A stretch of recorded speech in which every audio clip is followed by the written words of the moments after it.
네, 할렐루야. 오늘 창세기 19장 말씀 가운데 하나님께서 우리에게 또한 크신 은혜 베풀어 주실 줄로 믿습니다. 지난 시간 창세기 18장 말씀 함께 다뤘었습니다. 창세기 18장 말씀은 전반부와 후반부가 중간에 뚝 잘라가지고 있는 두 가지가 이야기가 합쳐져 있었습니다. 주님께서 또다시 아브라함을 찾아오셨습니다. 주님께서는 이런 분이라고 했습니다. 찾아오시고 또다시 찾아오시고 또 닫혀있는 우리 마음 문을 두드려 주시고 또 지쳐있는 우리에게 와서 손 내밀어 주시고 또 주님 잊어버리고 살아가는 우리에게 찾아와서 붙잡아 주시는 그런 분이시라고 했습니다. 그 주님께서 아브라함에게 그리고 사라에게 나타나셔서 또다시 흔들리는 믿음을 붙잡아 주시고 약속을 되새겨 주시는데요. 그때 사라의 반응 기억나시죠? 아이고 그거 되겠습니까? 제 나이가 몇 갠데요. 제 남편 나이가 몇 갠데요. 아유 저희는 이제 글렀습니다. 허허 하고 웃어버리던 장면 기억나시죠? 주님께서 우리에게 이렇게 상황을 뛰어넘는 믿음을 요구하실 때가 있다 했습니다. 상황만 봐서는 도무지 일어날 수가 없는 일인데 상황만 봐서는 절대 이제는 그냥 절망 속에 빠져들 수밖에 포기할 수밖에 없는 그 상황에서도 하나님을 신뢰하는지 그 믿음을 하나님께서 우리에게 요구하신다 했습니다. 이제 18장 후반부에는 이런 말씀이 있으셨죠. 주님께서 아브라함에게 야 우리 친구 아브라함 내 친구 나의 벗된 아브라함에게 나의 뜻을 숨기겠느냐. 근데 숨기지 않으시고 밝혀주신 그 말씀이 사실은 무서운 말씀이었습니다. 소돔과 고모라를 심판하러 가시는 내용이었죠. 소돔에는 아브라함의 조카 롯이 살고 있습니다. 그 성읍을 위하여서 이 조카 한 사람만 구원하기를 위하여서 기도하는 것이 아니라 저 성읍 전체를 위하여서 저 지역 전체를 위하여서 그 수많은 생명들 전체를 위하여서 간절히 중보기도하였던 아브라함의 모습, 목숨을 걸고서 정말 간절히 기도하였던 이 중보기도하는 아브라함의 모습까지 우리 지난 시간에 다뤘습니다. 오늘 말씀 12절에서 22절까지만 읽었는데요. 사실은 이 19장 전체를 다루려고 합니다. 이 19장이 설교자로서는 조금 다루기 까다로운 본문입니다. 이게 좀 충격적인 내용도 있고 좀 지저분한 내용도 들어가 있고 해서 이 설교 시간에 함께 다루기가 사실은 좀 꺼려지는 부분이지만 그래서 제가 건너뛰지 않고 19장 전체적으로 한번 다뤄보도록 하겠습니다. 오늘 말씀에 제가 부제를 하나 다뤄봤어요. 부제를 이렇게 다뤄봤습니다. 무엇 때문에 기쁘십니까? 제가 오늘 설교를 하면서 한 4-5번 정도 반복해서 이 질문을 드릴 거예요. 어떤 질문이냐 하면요. 들어보세요. 우리는 어디에서 기쁨을 찾으십니까? 우리는 주님으로 말미암아 기뻐하십니까? 오늘 말씀은 우리는 기쁨이라는 관점에서 한번 19장을 들여다보려고 합니다. 첫 번째 이제 이야기의 시작은 이렇습니다. 나그네로 찾아오신 하나님을 롯이 대접해 드리는 장면으로 시작합니다. 조금 길지만 1, 2, 3절 제가 읽어드릴게요. 저녁 때에 그 두 천사가 소돔에 이르니 마침 롯이 소돔 성문에 앉아 있다가 그들을 보고 일어나 영접하고 땅에 엎드려 절하며 이르되 내 주여 돌이켜 종의 집으로 들어와 발을 씻고 주무시고 일찍이 일어나 갈 길을 가소서. 그들이 이르되 아니라 우리가 거리에서 밤을 새우리라. 롯이 간청하매 그제서야 돌이켜 그 집으로 들어오는지라. 롯이 그들을 위하여 식탁을 베풀고 무교병을 구우니 그들이 먹으니라. 자, 이 장면은 어떤 장면인지 대충 그려지시나요? 날이 저물어서 이제 저녁 때가 되었습니다. 그런데 롯이 성문에 앉아서 가만히 보니까 누가 봐도 이 동네 사람이 아닌 두 사람이, 사실은 천사죠? 두 사람이 나타나는 거예요. 롯이 딱 보니까 시선이 꽂혔어요. 그 이야기는 다른 사람도 이 이방인, 대단히 훤칠한 청년으로 보였던 이 이방인 2명이 보이는 것을 모두가 시선이 집중이 되었습니다. 이 소돔은 풍요로운 땅이었지만 악이 관영한 땅이었습니다. 악으로 가득 차 있는 땅이었습니다. 이 저녁에 이방인이 이렇게 막 돌아다니는 것이 말이 안 되는 땅이었습니다. 지금도 사실 우리나라 대한민국은 대단히 치안이 좋은 곳입니다. 아시죠? 우리나라에는 밤늦게까지 집 앞에 그냥 추리닝 입고 산책하러 가서 저기 지나가는 길에 편의점 가서 아이스크림 사 먹어도 나 혼자 돌아다녀도 아무런 문제가 없지만 지금 이 2024년에도 지구상에는 아니 상당히 많은 국가들은 상당히 많은 동네 지역들에는 저녁 되면 그 동네 사람도 밖에 못 돌아다닙니다. 차를 세우지를 못한대요. 왜 빨간불이 됐는데도 차를 못 세우냐 하면은 차가 사거리에 딱 서는 순간 총구를 딱 들이민다는 거죠. 옆에 사람들이. 그런 지역이 지금도 많습니다. 이 소돔 지역은 하나님을 경외하는 것이 전혀 없는 악이 관영한 곳, 그곳에 연고도 없는 두 사람이 눈에 띄는 복장을 하고서 딱 들어왔는데 하필 그때가 저녁이다? 대단히 위험한 것입니다. 롯이 그 분위기를 정확하게 읽었습니다. 그래서 붙들고 간청하는 것입니다. 여기서 이러고 계시면 안 됩니다. 저희 집으로 들어오십시오. 이 저녁에 두 분이서 혼자서 이렇게 돌아다니시면 큰일 납니다. 저희 집으로 돌아오십시오. 근데 이 두 분은 천태평인 것입니다. 나 괜찮습니다. 저는 여기서 그냥 노숙해도 괜찮아요. 걱정하지 마세요. 하는데 롯이 간청합니다. 절대 그러시면 안 됩니다. 큰일 납니다. 반드시 저희 집에 들어오셔야 됩니다. 저희 집에 대접해 드릴 테니까 꼭 저희 집으로 들어와 주십시오. 간청함에 이 두 사람의 모습을 한 천사가 롯의 집으로 들어갑니다. 그래서 롯이 그들을 위하여서 식탁을 베푸는 이야기까지가 좀 전에 1, 2, 3절의 이야기입니다. 그런데 아까 그랬죠? 성문에서 롯만 이 사람을 본 게 아니에요. 성읍 사람들이 이방인? 훤칠한데? 인물이 괜찮은데? 하는 것을 모두가 봤습니다. 그래서 이런 이야기가 기록이 되어 있습니다. 4절 5절 말씀입니다. 그들이 눕기 전에 그 성사람 곧 소돔 백성들이 노소를 막론하고 원근에서 다 모여 그 집을 에워싸고 롯을 부르고 그에게 이르되 오늘 밤에 내게 온 사람들이 어디 있느냐 이끌어내라 우리가 그들을 상관하리라. 이게 좀 설명하기가 좀 그렇습니다. 사람들이 다 모였다고 해요. 노소를 막론하고 원근이라는 거는 가까이 사는 사람, 멀리 사는 사람 다 모였다라는 이야기는 이거는 과장 조금 보태어서 소돔의 성읍에 사는 젊은 남정네들이 전부 다 모여왔다라는 이야기입니다. 이 사람들이 와가지고 롯의 집을 포위합니다. 물샐 틈 없이 빠져나갈 수 없이 포위를 한 다음에 큰 소리를 외쳐 부르는 이야기가 이렇습니다. 성경에 이렇게 기록되어 있어요. 우리가 그들을 상관하리라. 이게 강단에서 말씀드리기 좀 그렇지만 원어적으로 설명을 드리면 동성 성관계를 이야기하는 표현입니다.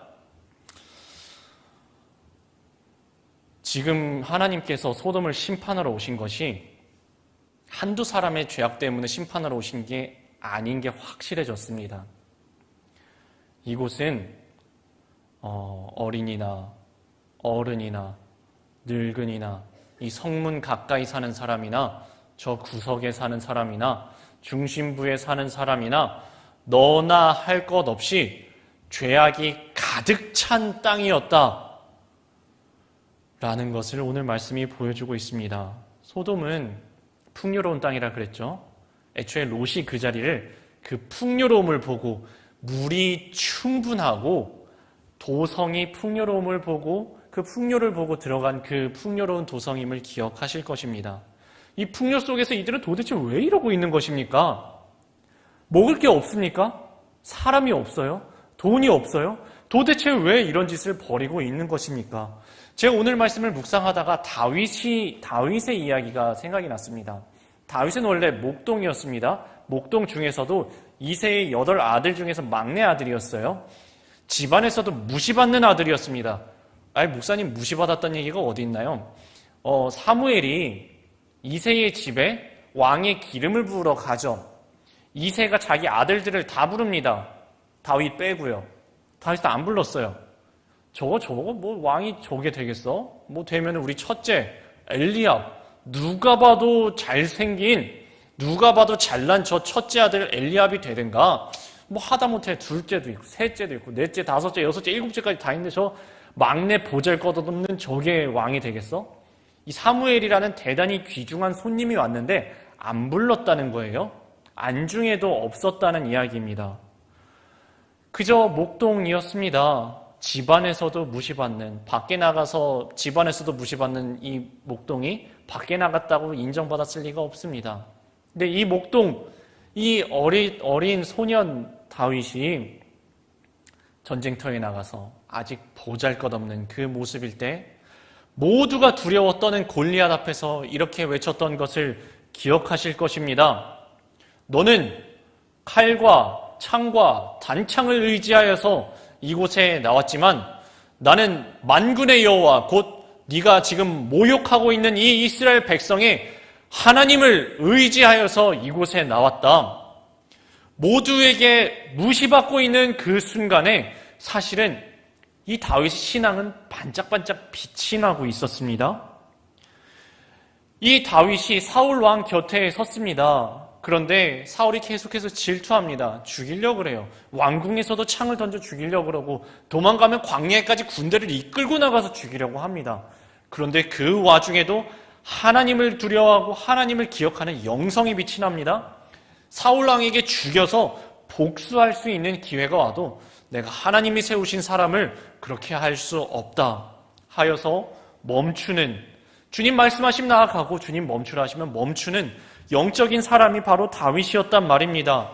그런데 이 다윗이 보잘것없이 쫓겨다니고 광야로 쫓겨다니고 정말 모두가 무시하는 그 모습이었을 때는 하나님을 꽉 붙잡고 있었는데 오히려 왕이 되었을 때에, 왕이 되니까 이제는, 예전에는 전쟁이 직접 나가는데 전쟁이 직접 나갈 필요도 없어요. 나 대신 싸워줄 사람들이 있습니다. 옛날에는 열심히 일했는데 이제는 육체노동을 할 필요가 없어요. 가만히 있어도 맛있는 거 갖다 줍니다. 가만히 있어도 좋은 옷을 입혀줘요.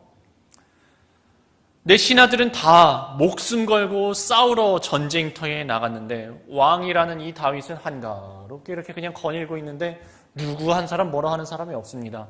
할 일 없이 빈둥빈둥 거리는데 이 눈에, 빈둥거리는 다윗의 눈에 목욕하는 옆집 여인이 들여오죠. 그 순간이 죄악의 구렁텅이에 빠지는 시간이었습니다. 바로 그때가 죄악의 시간이었습니다. 왜 하필 이때였을까요? 저는 다윗이 회개하는 시편인 시편 51편을 주목하여 보았습니다. 시편 51편에 이런 말씀이 나옵니다. 하나님이여, 내 속에 정한 마음을 창조하시고 내 안에 정직한 영을 새롭게 하소서. 나를 주 앞에서 쫓아내지 마시며 주의 성령을 내게서 거두지 마소서. 주의 구원의 즐거움을 내게 회복시켜 주시고 자원하는 심령을 주사 나를 붙드소서. 저는 이 말씀 중에서 특히 12절 주의 구원의 즐거움을 내게 회복시켜 주소서 하는 부분에 저는 주목하여 보았습니다. 주님의 구원의 즐거움을 회복시켜 달래요. 그 말씀은 원래는 나에게 하나님으로 말미암아 즐거워하는 기쁨이 내 안에 있었다는 겁니다. 저 들판에서 모두가 나를 무시하여도, 심지어는 우리 형들도 무시하고 우리 아버지도 나를 무시하고 어떤 사람도 나를 인정해 주지 않는 그 순간에도 나의 기쁨이 있었으니 나는 나와 함께 하시는 나의 하나님으로 말미암아 나는 기뻤습니다. 여호와가 나의 목자가 되시니 나에게 부족함이 없었습니다. 그분께서 나를 푸른 초장으로 인도하시며 쉴만한 물가로 인도하셨습니다. 주님을 향한 간절함이 저 광야에서는 있었습니다. 주님께서 나를 붙잡아 주시지 않으면 나는 오늘 한순간도 살아갈 수가 없습니다. 오늘 저녁 하루에 눈을 감으면서 주님, 오늘 하루를 나에게 숨을 붙여주신 것이, 오늘 하루를 나에게 생명 허락하여 주신 것이 주님의 은혜입니다. 오늘도 살아서 주님과 동행하였으니 참 감사합니다. 비록 쫓기는 몸이지만 내가 주와 함께 동행하니 내가 사망의 음침한 골짜기를 다닐지라도 해를 두려워하지 않을 것은 주께서 나와 함께 하심이라. 주의 지팡이와 막대기가 나를 안위하시나이다. 그곳에서 주님과 함께 기뻐하고 주님의 구원으로 말미암아 즐거워할 때가 있었다는 겁니다. 그런데 그것을 회복시켜달라 그랬어요. 회복시켜달라는 이야기는 지금은 그 기쁨을 주님으로 말미암는 기쁨을, 주님의 구원으로 말미암는 기쁨을 상실해 버렸다는 것입니다. 이제는 그 간절함이 없어졌다는 거예요. 주님이 아니어도 배가 부르다는 거예요. 주님이 아니어도 다른 기쁨이 있고 주님 말고도 다른 즐거움이 이제는 많아요. 주님께서 붙잡아 주시지 않아도 이제는 편안하단 말이에요. 배가 부르단 말이에요. 등이 따뜻하단 말이에요. 주님으로 말미암는 그 즐거움과 기쁨을 상실하는 그 순간이 바로 죄악의 구렁텅이에 빠져버리는 순간이었단 말입니다. 그래서 죄악에 빠졌을 때 가슴을 치면서 회개하면서 주님께 이렇게 간구하는 겁니다. 주님의 구원으로 말미암는 그 기쁨을, 그 즐거움을 나에게 회복시켜 주시옵소서. 나에게 회복시켜 주시옵소서. 그러고 보니까 그렇지 않습니까? 배고플 때에는 그저 주님 하루 3끼 밥만 먹었으면 좋겠습니다. 꽁보리 밥이라도 먹기만 했으면 좋겠습니다. 소원했었는데 어느 순간 풍요로워져요. 이제는 배가 불러요. 매일 먹는 음식에서는 더 이상 기쁨을 누리지를 못해요. 온갖 맛있는 것을 찾아서 다니다가 그 밥에, 그 음식에 만족을 못하고 그냥 술도 만족 못하고 더 독한 술, 담배, 그냥 담배도 만족을 못하고 더 독한 담배, 더 많은 담배. 심지어는 요새 뉴스를 보면은 요새 젊은이들이 마약에 빠져간다고 합니다.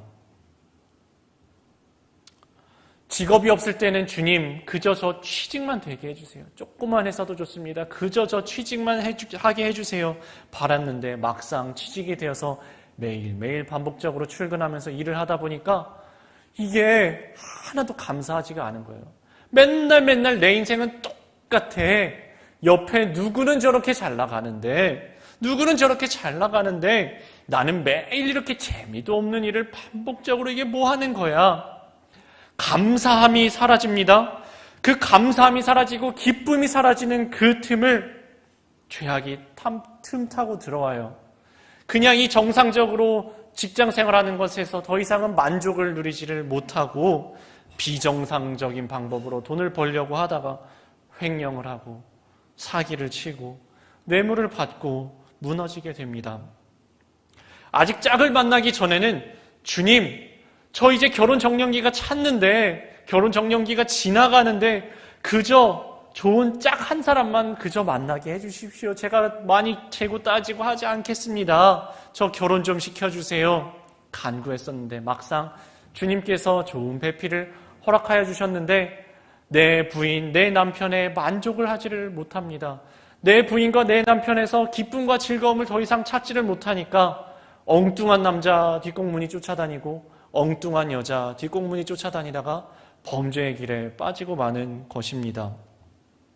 더 근본적으로는요, 사실은요, 우리에게 주님을 갈망하는 순간이 있었는데 우리에게 주님과 동행함이 기쁨이었고 주님께서 나를 구원해 주셨음이 나에게 즐거움이었고 주님의 말씀을 묵상하는 것이 꿀송이보다 더 달았던 주님의 찬양 한 구절만 불러도 이게 나의 찬양이구나, 나의 마음의 고백이구나, 눈물이 흘렀던 그 기쁨의 순간들이 있었는데, 그래서 우리가 주님 앞에 이렇게 간절한 마음으로 이렇게 노래했는데, 목마른 사슴 시냇물을 찾아 헤매이듯이 내 영혼 주를 찾기에 갈급하나이다.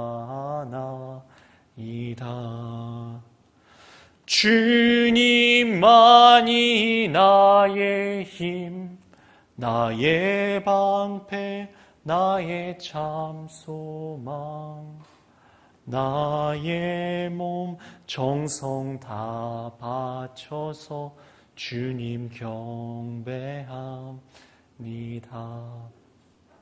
정말 내가 목마른 사슴이 시냇물을 갈급하게 찾는 것처럼 오직 주님만 바랐고 주님을 붙잡고 그게 그렇게 기뻤었던, 그게 그렇게 나의 큰 즐거움이었던, 나의 행복이었던, 그게 나의 감사였던 순간이 있었는데 어느 순간 하나님만으로 만족하지 못하고 주님이 기쁘지도 않게 되었다면 그 순간이 죄악으로 빠지는 순간입니다.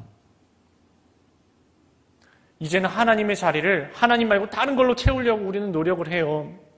그런데 하나님의 자리가 다른 걸로 도무지 채워지지가 않습니다. 채워도 채워지지가 않고 마셔도 또 갈증이 나는 그 사마리아 여인의 이야기처럼 아무리 채워도 채워지지 않는 그 갈증을 채워지지 않는데 그렇다고 하나님은 붙잡지 않으니까 더 자극적인 것, 더 쾌락적인 것을 더 화려한 것, 더 많은 것으로 채우다 보니까 죄악으로 빠져 들어가게 되는 것입니다. 이 시점에서 아까 그 질문을 다시 한번 여쭤보겠습니다. 우리들의 삶은 어떠십니까? 저희들의 삶은 어떠십니까? 저희는 어디에서 기쁨을 찾으십니까? 저희들은 주님으로 말미암아 기뻐하면서 살아가고 계십니까? 하나님께서 이 하나님으로 기뻐할 수 없는, 하나님을 경외하지도, 하나님을 두려워하지도 않는, 하나님을 갈망하지도 않는, 하나님과 상관없이 살아가는 그저 자기 욕심만을 채우기 위해서 점점 더 이상하고 이상한 길로 빠져들어가는 이 성읍을 이제는 심판하시기로 결정하셨습니다. 12절 13절의 말씀입니다. 그 사람들이 롯에게 이르되 이외에 내게 속한 자가 또 있느냐? 내 사위나 자녀나 성중에 내게 속한 자들을 다 성 밖으로 이끌어내라. 그들에 대한 부르짖음이 여호와 앞에 크므로 여호와께서 이 성을 멸하시려고 우리를 보내셨나니 우리가 멸하리라. 무서운 심판의 말씀입니다. 그리고 롯에게 이렇게 말씀하시는 거예요. 너 당장 떠나라. 너 이 죄악의 도성에서 당장 떠나라. 너도 여기 휩쓸린다. 너도 여기 있다 같이 망한다. 당장 떠나라 하시는데 롯이 지체합니다. 15절 그리고 16절 초반부입니다. 동틀 때에 천사가 롯을 재촉하여 이르되 일어나 여기 있는 내 아내와 두 딸을 이끌어내라. 이 성이 죄악 중에 함께 멸망할까 하노라. 그러나 롯이 지체하매. 주님의 마음은 급해요. 너 빨리 떠나. 당장 떠나. 지금 일어나. 바로 출발해라 하는데 롯은 민기적거립니다. 지체해요. 이 도대체 롯이 왜 지체했을까요? 19장 이 창세기 19장 자체만을 보면은 왜 지체했는지 이유는 따로 설명해 주지는 않습니다. 그런데 저희들은 앞뒤 맥락 속에서 롯이 왜 지체했는지를 추론하여 볼 수가 있습니다. 창세기 13장에서 애초에 롯이 왜 소돔 땅으로 들어왔죠? 아브라함과 롯이 같이 사는데 소유가 너무 많았잖아요. 너무 많았어요. 즉 롯은 기본부터 가진 게 많았던 사람입니다. 그런데 둘 다 가진 게 너무 많으니까 한 지역에서 살 수가 없어서 선택을 해서 쪼개진 게 소돔 땅을 선택한 거였잖아요. 그런데 내가 우하면 나는 좌하리라, 내가 좌하면 나는 우하리라 했을 때 왜 하필 소돔 땅을 선택했었나요? 13장 잘 기억해 보시면 이 소돔 땅이 물이 넉넉한 곳, 이 당시에는 물이 넉넉함이 곧 풍요와 번영의 상징이라고 했습니다. 저 풍요롭고 번영하는 물이 흐르는 저 소돔 땅, 저기로 가야겠다. 이 말은 롯의 마음속에는 이미 많은 것을 가지고 있지만 이 신경이 이 많은 부유함을, 이 많은 소유를 조금이라도 더 증식시키고 더 부자가 되고 이것을 어떻게 해서든 지키고 더 큰 부자가 되려고 하는 소유에 대한 생각에 빠져 있었음을 우리는 알 수가 있습니다. 근데 여기서 왜 지체했을까요? 지금 당장 나가려면 여기서 내가 읽어놓은 집 아직 처분 못했습니다. 금매로 내놓을 시간도 없는 거예요. 가재도구 정리 못합니다. 사업 터전 누구한테 회사를 팔고 가겠습니까? 급하게 나가야 되는데 내가 여기서 일구어놓은 사회적 지위, 인맥, 재산 못 갖고 나가요. 양을 끌고 나가겠습니까? 유황불이 좀 이따 떨어질 텐데요. 소를 끌고 가겠습니까? 나귀를 끌고 가겠습니까? 맨몸으로 그저 내 목숨 하나 건지려고 지금 당장 일어나서 나가야 되는 상황이란 말이에요. 근데 맨손으로 나가려니까 롯이 애초에 이곳에 풍요를 보고 들어왔는데 맨손으로 나가려고 하니까 이게 발걸음이 떨어지겠습니까? 발걸음이 안 떨어지는 거죠. 그래서 지체했었을 겁니다. 아까 우리는 기쁨의 관점으로 이 19장을 보겠다고 했습니다. 오늘 말씀에서 기쁨의 관점으로 연결해서 보자면 롯의 가족에게 자신의 채워지지 않은 이 허전함을 채워주고 그래도 나에게 기쁨을 주리라고 기대하고 있는 것들이 하나님께서 너 여기서 떠나서 저쪽으로 가. 저기 어딘데요? 저기 산으로 나가. 산에 뭐가 있습니까? 아무것도 없죠. 저기는 내가 소망을 두는 것이 없어요. 내가 기쁨을 누려왔던 것들이 저기는 없다고요. 저 하나님이 인도하시는 곳에는 아무것도 나의 기쁨이 없어요. 그럼 나의 기쁨과 소망은 어디 있습니까? 여기 있어요. 소돔 땅에. 소돔 땅엔 다 있어요. 나의 기쁨이, 나의 즐거움이 이 자리에는 있고 저 하나님이 이끌어 가시는 곳에는 없단 말이에요. 그러니까 발걸음이 떨어지지 않는 것입니다. 이렇게 지체하고 있으니까 하나님의 천사가 롯과 가족들의 손을 붙잡고 잡아 끌어냅니다. 16절 말씀입니다. 그러나 롯이 지체하매 그 사람들이 롯의 손과 그 하나의 손과 두 딸의 손을 잡아 인도하여 성 밖에 두니 여호와께서 그에게 자비를 더하심이었더라. 너 여기 있다 휩쓸려 죽는다? 너 이제 시간 없어? 안 돼. 지금 당장 출발해. 당장 떠나 하시는데 롯은 조금만 기다려주세요. 아직 이거 정리 못했어요. 아직 조금만 좀 챙겨야 돼요. 어떻게 맨몸으로 떠납니까? 아직 좀만 더 기다려주세요. 너 빨리 떠나. 여기 있다 같이 죽는다고. 또 같이 휩쓸린다니까. 심판에 휩쓸린다고. 당장 일어나라고. 조금만 기다리시라고요. 이것 좀 붙잡고 가야 돼요. 하니까 주님의 천사가 에이, 안 되겠다. 손을 붙잡고 강권적으로 이끌어내버린 거예요. 강권적으로 이끌어냈습니다. 이것을 하나님의 자비였다. 하나님의 자비라고 여호와께서 그에게 자비를 더하심이었더라 라고 오늘 말씀 기록하고 있었습니다. 사실 이 롯과 롯의 가족들은 속이 쓰렸을 거예요. 아유, 저 집이 얼마짜린데, 아유, 저 가재도 저거 비싼 건데, 아유, 회사도 아직 못 팔았는데, 아유, 나 저 재산 조금이라도 주머니 좀 챙겨 넣어야 되는데, 저게 다 돈인데, 저 얼마짜린데. 그런데 그거 다 내버려두고 신속하게 그곳에서 빠져나오게 하신 그것이 바로 하나님의 자비하심이었다고요. 자비하심을 더하신 거였다고요. 그런데 우리는 이래요. 주님께서는 우리에게 자비를 베푸셨는데 이것이 주님의 자비인데 우리는 은근히 마음속에 하나님께 원망해요. 하나님께서 자비를 베푸신 것에 대해서 우리는 이해하지 못하고 은근히 원망합니다. 주님, 저 산으로 가라고 하시는데 뭐가 있어요? 아무것도 없잖아요. 내가 열심히 일해놓은 거 저기 다 내버려두고 오라고 하는데 내가 좋아하는 거는 저 뒤에 있는데 저기 있는데 하나님 저쪽으로 가라고 하시니 이게 어떻게 된 일입니까? 시선이 돌아가죠. 뒤로 돌아갑니다. 고개가 자꾸 돌아가요. 왜냐하면 내 기쁨은 저쪽에 있거든요. 하나님은 저리로 앞으로 가라고 하시는데 내 기쁨은 저 뒤에 있는 거예요. 하나님은 저 앞으로 나아가라고 하시는데 나의 즐거움은 저 뒤에 있는 거예요. 그러니까 고개가 돌아갑니다. 그러다 소금 기둥이 됩니다. 26절 말씀입니다. 롯의 아내는 뒤를 돌아보았으므로 소금 기둥이 되었더라. 우리 삶은 어떠십니까? 우리는 기쁨을 어디에서 찾으십니까? 주님으로 말미암아 기뻐하십니까? 창세기 19장의 마지막은 차마 입에 담기 어려운 힘든 이야기로 점철되어 있습니다. 이 롯의 가족들이 이 멸망당하는 소돔에서 빠져나오니까 저기에 유황이 떨어집니다. 불심판을 받습니다. 그것을 바라보고 있는 이 롯의 두 딸이요. 이런 생각을 합니다.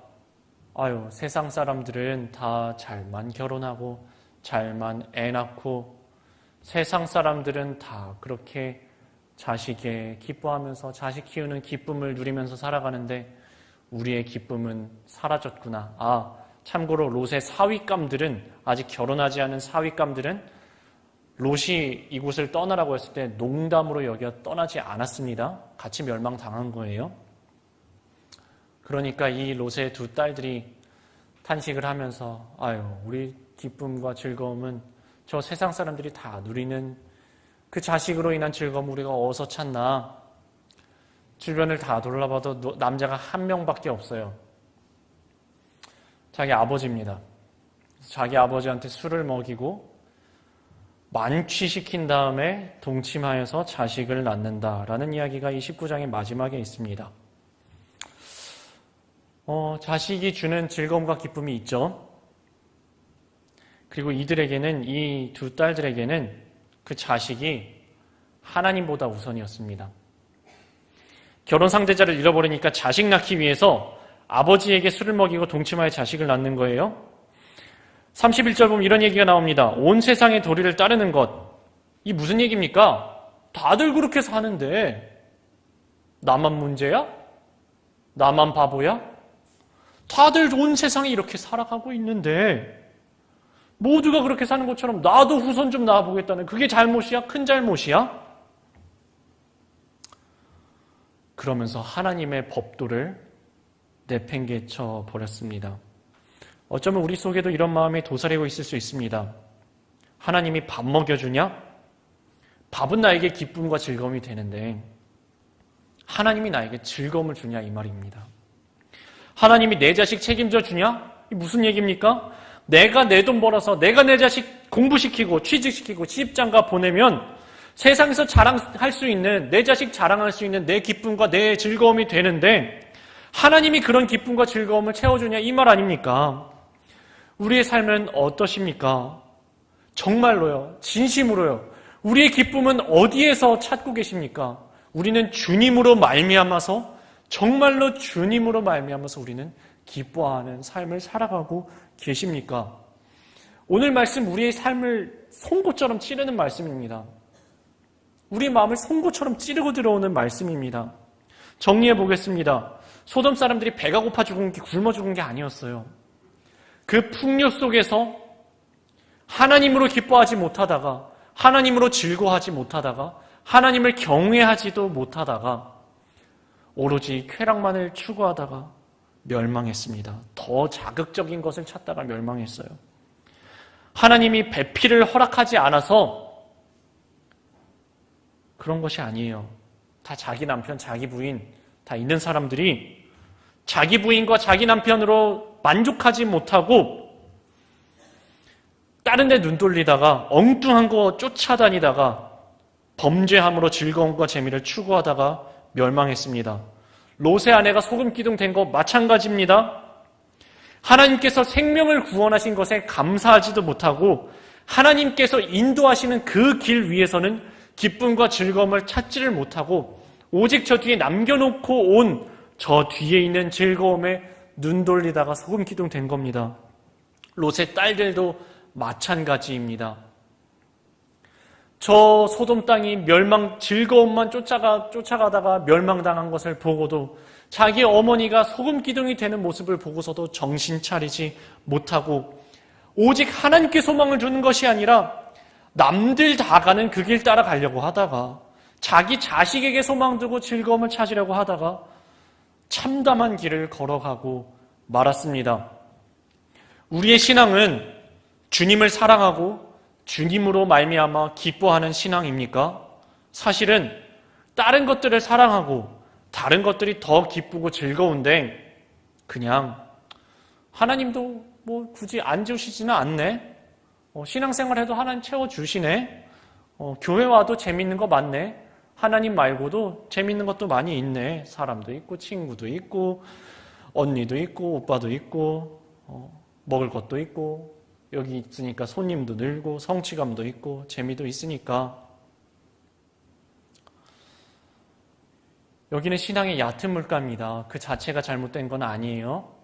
주님께서도, 예수님께서도 병도 고쳐주시고 먹을 것도 주시고 기적도 행하시고 하셨어요. 그 자체가 잘못된 건 아닙니다.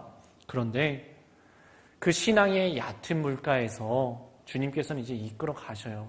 신앙의 더 깊은 물가로. 이제는 주님께서 주시는 떡으로 기뻐하는 것이 아니라 오직 주님 한 분만으로 기뻐할 수 있는, 오직 주님 한 분만으로 만족할 수 있는 신앙의 깊은 물로 인도하여 드리시는 것입니다. 우리 어느 순간 갈림길에 서게 돼요. 어느 순간까지 신앙의 초보 수준에서는 주님도 기뻐하고 떡도 기뻐하고 이 두 부류의 사람들이 다 섞여 있어요. 어떤 쪽에는 주님으로만 기뻐할 수도 있고, 어떤 쪽에서는 주님도 기쁘고 떡도 기쁘고 할 수도 있고, 어떤 쪽에서는 사실은 주님은 별로 관심 없고 떡에만 관심 있을 수도 있는 이 사람들이 다 섞여 있다가 어느 순간 갈림길에 서게 됩니다. 주님께서 어느 순간 떡을 안 주실 때가 있어요. 그때 판가름이 납니다. 내가 떡 좋아하는 사람이었는지 주님을 사랑하는 사람이었는지. 그리고 주님께서도 물어보실 거예요. 너희도 떠나려느냐? 그때 우리 베드로처럼 이렇게 대답할 수 있었으면 좋겠어요.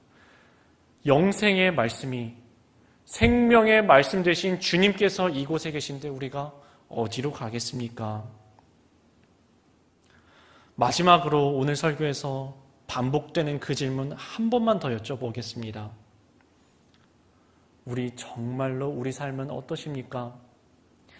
우리는 우리의 기쁨과 즐거움을 어디에서 붙잡고 계십니까?